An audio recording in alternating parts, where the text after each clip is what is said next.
Hi guys! Welcome to my YouTube channel po. New day, new video po tayo ngayon. Pausapan po natin tungkol po sa nalalapit po na release ng ating second batch and po for the month of May 2026 po sa ating mga SSS pensioners po dyan na second batch. Ang normal crediting po natin ay sa May 16, that is Saturday. Dahil Saturday po yan, mamumove po siya ng May 15, that is Friday po. Okay? Sa ating mga SSS pensioners dyan na second batch, abang-abang na po tayo by May 15, that is Friday.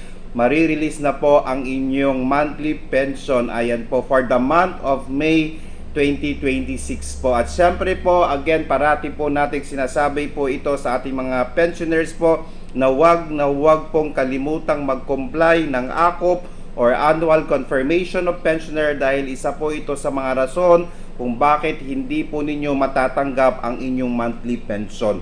Okay, pumunta lang po sa pinakamalapit po na SSS branch para po mag-comply po nito. At syempre po sa ating survivorship pensioner po, siguraduhin po ninyo na meron din po kayong SSS number dahil required na po ito kung kayo po ay survivorship pensioner po.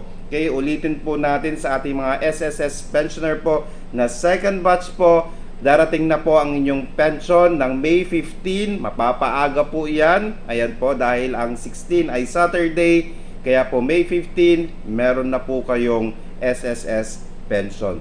Sana po nakatulong po ako. Please do not forget to subscribe, like and share para po lagi po kayong updated sa ating mga videos. Maraming salamat po and stay safe.